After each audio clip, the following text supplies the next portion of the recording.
Vamos falar a respeito de um termo de cooperação técnica firmado entre o governo do Piauí e a FAO, representante das Nações Unidas.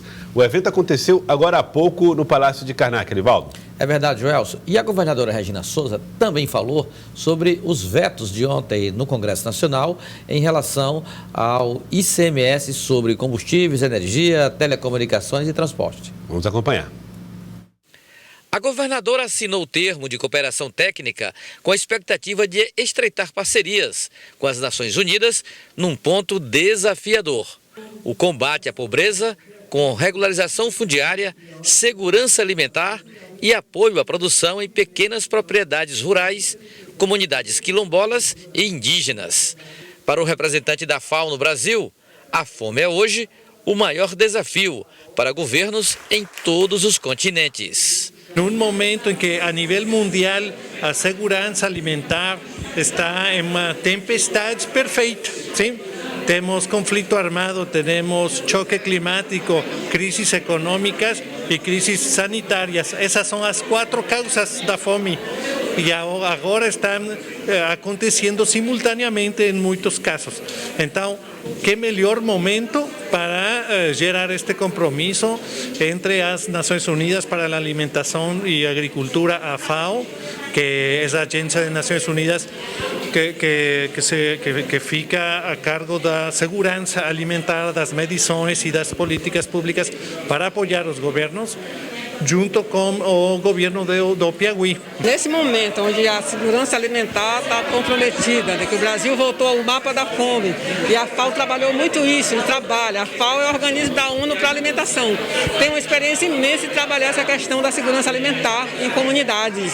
Então, se propor a gente conseguir que ele venha, vai ter um escritório aqui para fazer esse trabalho, essa parceria, né, com comunidades tradicionais, quilombolas, indígenas e assentamentos, mulheres especificamente, juventude, segmentos. Então, a gente vai montar um grande grupo de trabalho para cada segmento desse, para a gente ver se a gente consegue amenizar a questão da fome.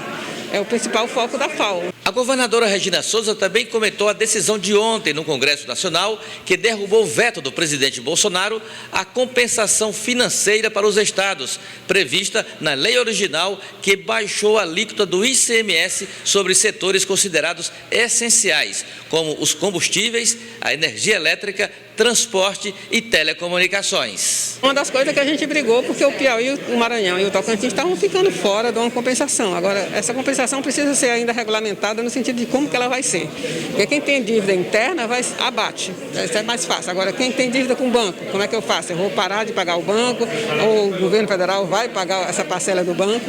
A gente ainda tem um tempinho para regulamentar essa história, mas pelo menos derrubou o veto, já incluiu o Piauí na compensação.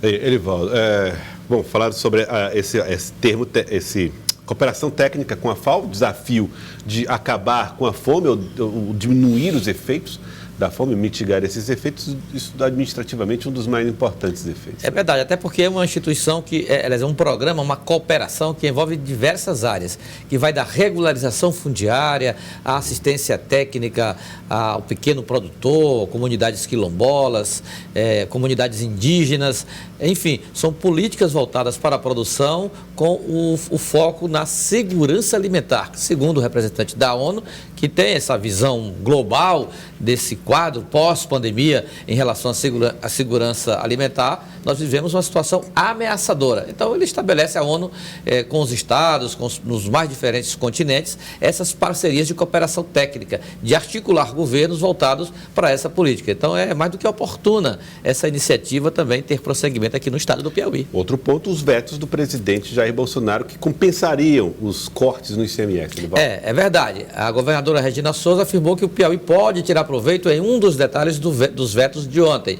O Piauí não tem dívida com a União, então ele não pode compensar com as perdas que surgirão com a alíquota do ICMS mais baixa. Mas, já que o veto foi cortado de um modo em geral, há outras dívidas do Estado com bancos privados, o Banco do Brasil, com instituições internacionais. Para você ter uma ideia, segundo informações do próprio governo, uma média de 100 milhões de reais são desembolsados mensalmente para quitar o parcelamento dessas dívidas, com a Caixa Econômica Federal, por exemplo, que é o Finisa. Então, isso aí pode haver uma compensação a ser ainda regulamentada, conforme a governadora informou, mas que isso fica para depois, né? Eu acho até que depois do recesso, aí já vem a campanha eleitoral, isso vai ser assunto para ser desenrolado mesmo, Joelson, para 2023. 2023. Olha, agora o governo federal anda comemorando resultados de projetos que foram apresentados à Câmara e aprovados. E alguns, inclusive, tratam de auxílios. E, aliás, ontem o presidente falou sobre a forma como tem sido a relação com o Congresso Nacional. Hoje, a Lídia Brito ouviu o ministro-chefe da Casa Civil, Ciro Nogueira. O ministro que participou ontem, Joelson, daquele ato ali simbólico, na caminhada do presidente Jair Bolsonaro, ali do Palácio do Planalto até o Congresso, e de todo aquele momento de promulgação da PEC, e, claro, comemora aí essa perspectiva de resultados, não só na questão econômica, mas também e social, né, mas também no viés político, né, que é aguardado pelo governo. Vamos acompanhar. Por que eles votaram a favor? Ninguém podia, as pessoas precisavam. O Partido Trabalhador há quanto tempo não dizia que tinha que aumentar? Nós aumentamos, só que aumentamos muito mais do que eles sugeriram. E eles fizeram de tudo para essa PEC não ser aprovada. Mas lá na hora que tiveram que votar o seu voto, tiveram que votar favorável. Mas tentaram de todas as formas atrapalhar que a população brasileira recebesse esse benefício. Lídia, falando um pouco também sobre a forma como o Partido dos Trabalhadores, a oposição via com preocupação, talvez, até os efeitos eleitorais dessa medida, né? E falando aí, Joelson, porque a PEC foi aprovada com votos também da própria oposição, né? Apesar das críticas, né, durante todo esse processo de aprovação lá no Congresso Nacional, na hora da votação, parlamentares da oposição também votaram a favor, né? Aquela questão, os parlamentares ficam numa situação delicada, né? Quando se trata de auxílio, se trata de reajuste a categorias, as críticas na hora das votações, mas ali, na hora de votar em si, os parlamentares não ficariam, né, contra a votação de auxílios. A crítica da oposição, né, com relação ao impacto fiscal, né, para os próximos anos, né, a partir de 2023, o impacto no equilíbrio fiscal do país, né? Então, aí essa preocupação com relação ao impacto da concessão desses benefícios no momento. Ontem o ministro Paulo Guedes deu, né, declarações falando aí com relação à segurança fiscal do país nesse momento, e também houve uma crítica da oposição com relação ao estado de emergência, né? O governo conseguiu a aprovação do estado de emergência para a concessão dos benefícios, sem aí o risco, né, depois do governo ser acusado, né, ter que responder aí pelo crime de responsabilidade. Muito bem. Aí, Lídia Elivaldo, trazendo as informações aqui no tempo real. Na volta, vamos falar de eleições, que teve evento até que arrancou lágrimas do pré-candidato Silvio Mendes, Lídia Brito.